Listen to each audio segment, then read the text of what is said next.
Perkenalkan, nama saya Dewi Larasati Sinaga dengan NIM 713341016, Program Studi Pendidikan Ekonomi, Fakultas Ekonomi. Di sini saya akan menjawab soal UTS dari mata kuliah Perencanaan Pembangunan Daerah. Yang pertama, kemukakan secara jelas pentingnya suatu perencanaan dalam pembangunan dan kemukakan juga secara jelas kegiatan-kegiatan dalam suatu perencanaan. Baiklah, di sini saya akan menjelaskan pentingnya suatu perencanaan dalam pembangunan. Yang pertama, menghilangkan atau mengurangi. Dengan adanya perencanaan yang baik, maka apa yang harus dikerjakan, kapan mengerjakannya, sumber daya yang dibutuhkan, dan apa yang menjadi target dari kegiatan tersebut akan semakin jelas. Yang kedua, efisiensi operasi. Perencanaan yang baik, maka kegiatan-kegiatan yang tidak jelas dan yang tidak dibutuhkan sumber daya dapat dieliminasi.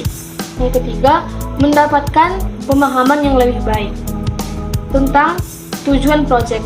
Dengan adanya tujuan, maka semua pihak yang terlibat mengerti dan memahami bagaimana setiap kegiatan harus diarahkan. Dan yang keempat, memberikan dasar bagi pemantauan, pekerjaan, dan pengendalian.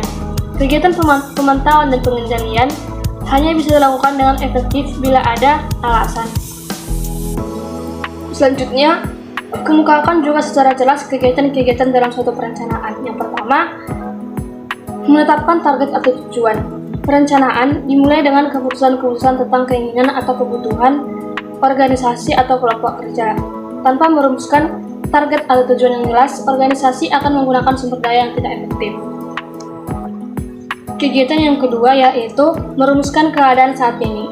Pemahaman akan posisi atau keadaan organisasi sekarang ini daripada tujuan yang ingin dicapai atau sumber daya yang tersedia untuk pencapaian tujuan merupakan hal yang sangat penting. Yang ketiga, mengidentifikasi segala kemudahan dan hambatan. Segala kekuatan dan kelemahan serta kemudahan dan hambatan perlu diidentifikasikan untuk mengukur kemampuan organisasi dalam mencapai tujuan. Oleh karena itu, perlu diketahui faktor-faktor lingkungan internal dan ekstern yang dapat membantu organisasi mencapai tujuan tersebut. Kegiatan yang terakhir yaitu mengungkapkan rencana atau serangkaian kegiatan untuk mencapai tujuan. Tahapan terakhir dalam proses perencanaan meliputi pengembangan berbagai kegiatan alternatif untuk mencapai penilaian alternatif tersebut dan pemilihan alternatif terbaik.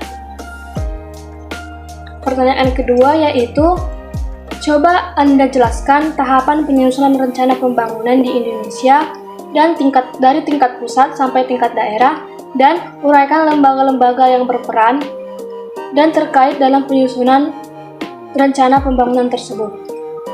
Baiklah, rencana pembangunan nasional dibagi menjadi berbagai jenis yang memiliki hierarki dan perlindungan masing-masing. Yang pertama, rencana pembangunan dibagi atas rencana pembangunan jangka panjang atau RPJP dan rencana pembangunan jangka menengah atau RPJM.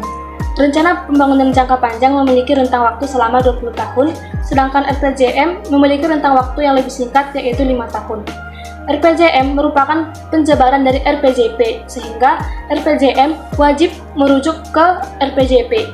RPJP dan RPJM diberlakukan pada 3 tingkat pemerintahan. Yang pertama, nasional, provinsi, dan kota atau kabupaten. Yang kedua, rencana strategis, bagian atas rencana strategis kementerian, lembaga atau Renstra, dan rencana strategis satuan kerja perangkat daerah atau Renstra SKPD. Keduanya memiliki rentang waktu selama 5 tahun. Dan yang ketiga yaitu rencana kerja memiliki rentang waktu selama 1 tahun atau rencana kerja terbagi atas 2 jenis rencana kerja. Yang pertama, kementerian lembaga atau Renja Kementerian Lembaga, dan rencana kerja satuan kerja perangkat daerah atau Renja SKPD. Baiklah, selanjutnya pertanyaan nomor 3 yaitu, apa yang dimaksud dengan tahap-tahap dalam proses perencanaan pembangunan? Uraikan dengan disertai contoh. Baiklah, di sini saya akan menjawab. Menurut Undang-Undang Nomor 25 Tahun 2004 tentang Sistem Perencanaan Pembangunan Nasional, tahapan perencanaan pembangunan nasional meliputi yang pertama, penyusunan rencana. Tahap penyusunan rencana dilaksanakan untuk menghasilkan rancangan lengkap.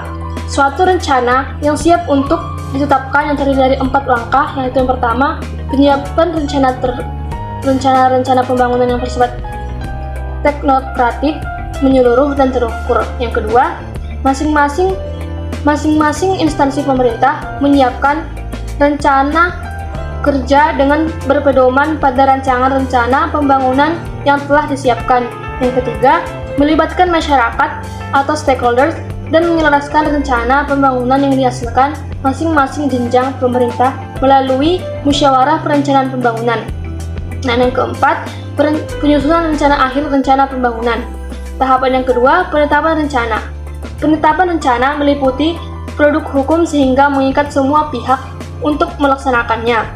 Menurut Undang-Undang Rencana Pembangunan Jangka Panjang Nasional maupun Daerah, ditetapkan sebagai undang-undang atau peraturan daerah.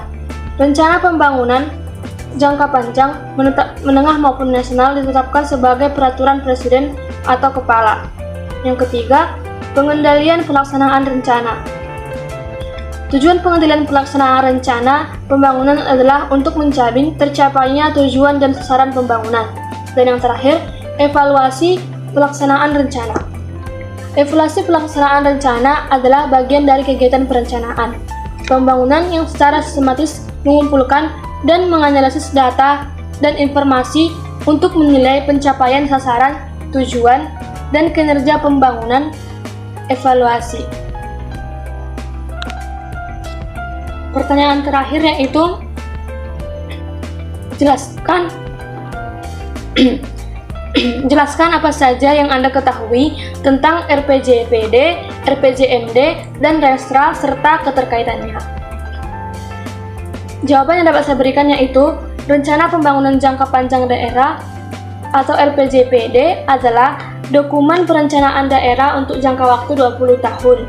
Sedangkan Rencana Pembangunan Jangka Menengah Daerah adalah dokumen perencanaan daerah untuk periode 5 tahun. Rencana Kerja Pembangunan Daerah atau RKPD adalah dokumen perencanaan daerah untuk periode 1 tahun atau disebut dengan Rencana Pembangunan Tahunan Daerah. Sedangkan Renstra atau Rencana Strategi adalah dokumen perencanaan suatu organisasi yang berorientasi pada hasil yang ingin dicapai dan di dalamnya dijelaskan mengenai strategi atau arahan sebagai dasar dalam pengambilan keputusan. Periode Renstra biasanya adalah 5 tahun yang merupakan penjabaran dan dari Rencana Pembangunan Jangka Menengah Nasional atau RPJMN. Sekian jawaban yang dapat saya berikan. Terima kasih.